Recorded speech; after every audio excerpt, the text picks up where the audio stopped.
God bless you, parents of the West Shore School District, and good morning, good morning, good morning on this Saturday morning. So, we're going to continue talking about the topics that were covered in this past school board meeting at the West Shore School District. Now, here is a topic that's becoming a very hot one, and that is that of the repair of the natatorium. So, as you all know, we do have a natatorium here at the West Shore School District, and this natatorium fell into disrepair.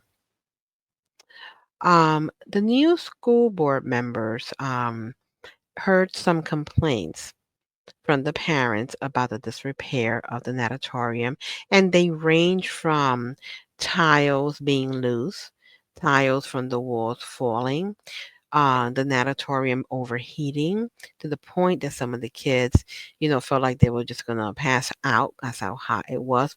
I remember a mother came in and she showed her phone. She took her phone into the natatorium because her daughter is part, I guess, of the swimming team, and her phone got really messed up by the steam. Okay, the moisture messed up the actual screen on her phone. So imagine, the temperature of that water. We have students also complaining of their feet being cut on those tiles. So this natatorium was really and really is in disrepair.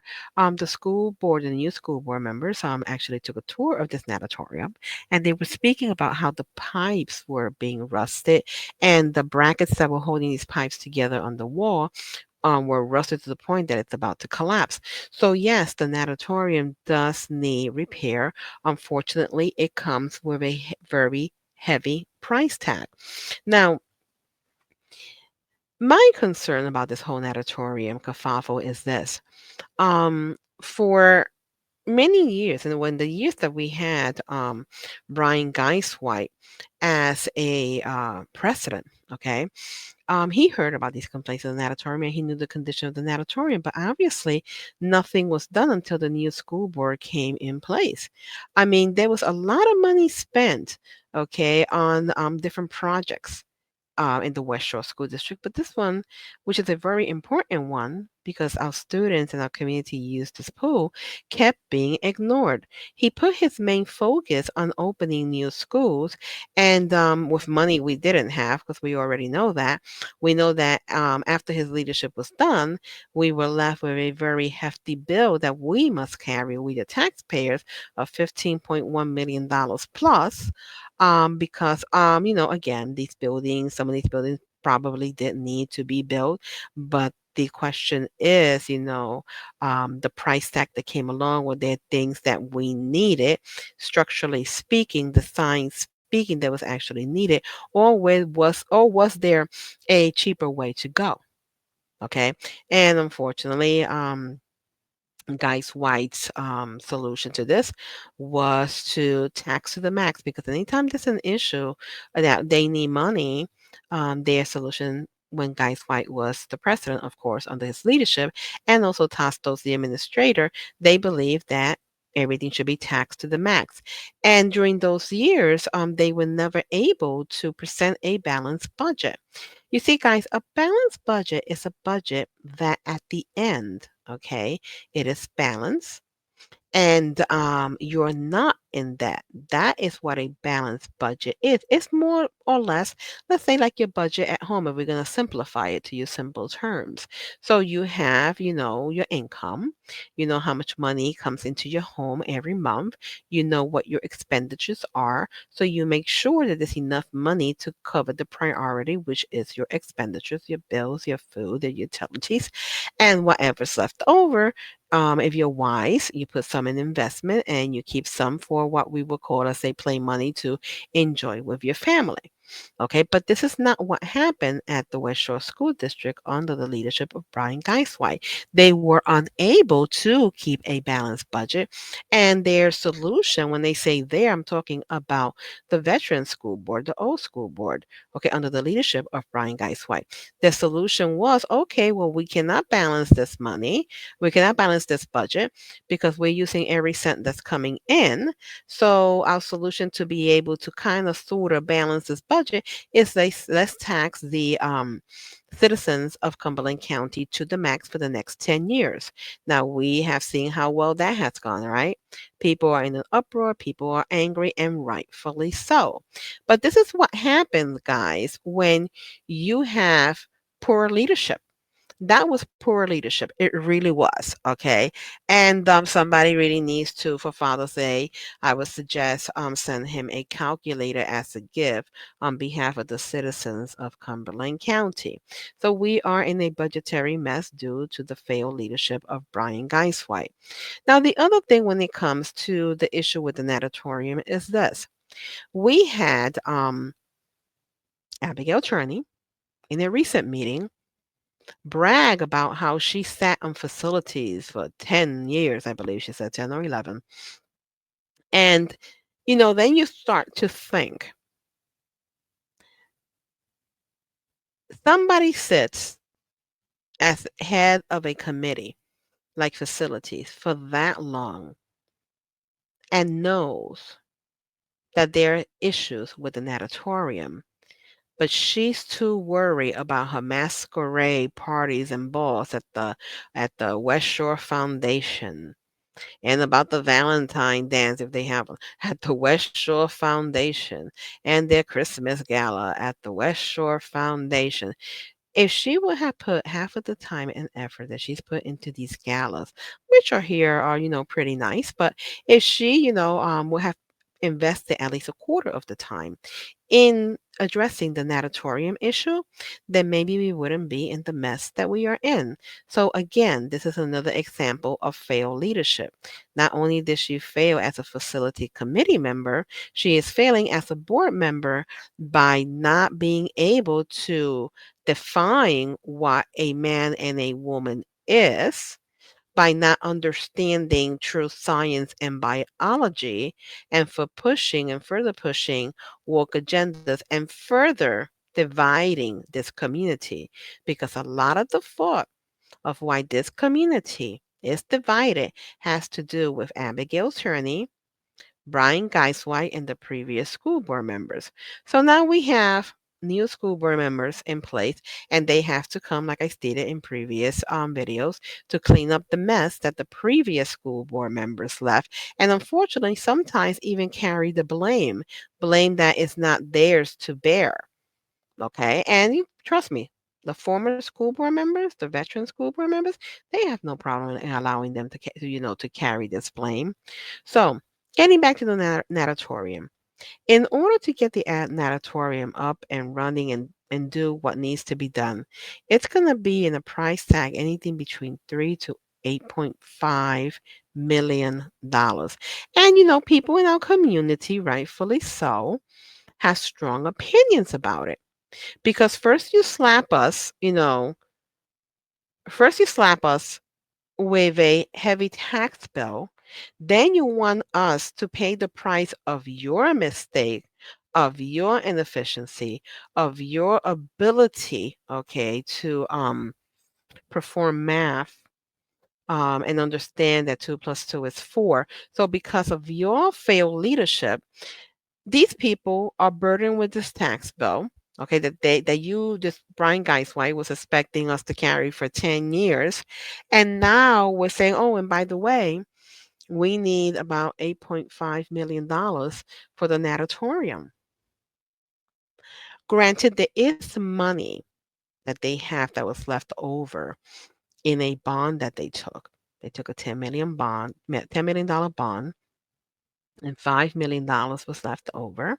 So they have that sitting in an account collecting interest.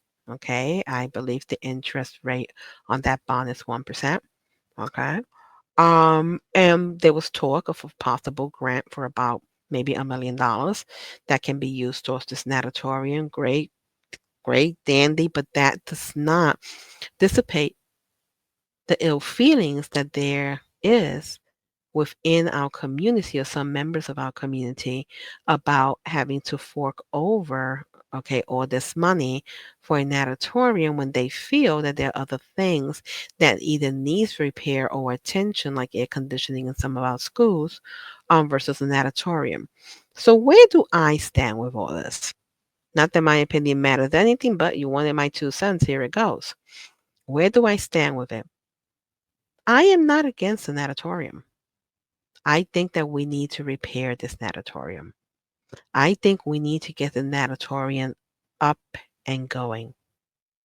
I back up the conservative board in their decision to move forward with this natatorium. And I'll tell you why. We have students, okay, who are athletes and they're swimmers, and they may want to pursue a career, okay, in this field of swimming, in this sport of swimming. Some may have aspirations to the Olympics, so they need somewhere where they can practice.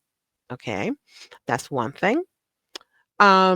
We also have students from underprivileged families that may not have access or monies to go to a public pool, while in school they can take these swimming lessons. Swimming for any adult or child is an important thing because, as one of the board members was saying, we live in an area that we have rivers and lakes, that our kids go to, and there has been some drownings in the West Shore School District. So it is important. It's a self-defense skill for them to be able to try to survive if out in the water and they find themselves in a precarious situation. Granted, like somebody said, there's no guarantee that if a riptide grabs the kid will be able to get out of that situation. Granted, you're correct, but there is a possibility if they're a strong enough swimmer that they'll know how to work against the current of the riptide and get out of that situation versus if they do not swim. So there is a safety element here that every child should learn how to swim. This natatorium is open to our community. Now, to my understanding, if the community wants to use the natatorium, it's not free. I think it's a charge of like $3 or $4, which I don't necessarily frown upon. Because if you go to a public pool, you're going to be spending like $12. Like if you go to Little Buffalo, for instance. I think the going rate, depending on the time of day, mind you, if you go early in the morning and you want to spend the day, you're going to spend, I don't know what, 7, 10, maybe $12 per person. Versus if you go in the afternoon, late afternoon, like an hour or two before they close, that's when you usually pay the smaller rate. I think it's like $4 per person. But even still, it is this is an asset to our community. This is an asset to our children. This is an asset for children that want to, maybe follow a career in this particular sport. So I'm all for repairing the natatorium. But what I would say is that we have to keep everything in perspective. And keeping everything in perspective is that instead of standing there and yelling at our new school board members that are trying to, make this matter right, you need to cast the blame where the blame lays, and that blame lays with Brian Geiswhite, okay, for his failure as a president and board member, and also the blame also falls on Miss Cherney, because if she sat on the facility committee that long, why wasn't this addressed until now? She herself admitted at the meeting, I don't think it was this one, I think it was one or two prior, that she only visited this natatorium and took a look at this natatorium twice. What does that say? That says that if she only spent a quarter of the time on this natatorium that she spends on these galas, that maybe this could have gotten fixed at an earlier time when we were financially better in a financially better situation to have handled it. But no, they decided to do other things and waste money on wasteful curriculums that parents didn't even want. And then due to these curriculums, they ended up getting sued and dishing out more money versus fixing the situation at hand. So kudos to the school board members that are advocating to have this natatorium updated, repair, and or replace, I believe it is a good asset for us to have. I believe it is a good skill for children to have, especially the underprivileged that may not have, access to these kind of services. So that is my view on the natatorium. I know that the community is divided on this. I respect everybody's opinion. You don't have to agree with me. I don't have to agree with you, and that's fine. But what I do say is that we have to cast blame where blame really lays, and that is on the former school board president and the veteran school board members and former school board members that allowed this to get out of control to this point. And let's just thank God Almighty that none of our children got hurt in this natatorium. But if this was an issue, if this issue wasn't addressed, okay, presently, this could have easily turned to something a little bit more tragic. A child could have gotten hurt. Okay, we could have been seeing lawsuits due to that. So, let's handle these repairs. My best advice to this board and future board members is let's handle these repairs as they surface. Let's not procrastinate until it gets to a point that we can no longer control or remedy.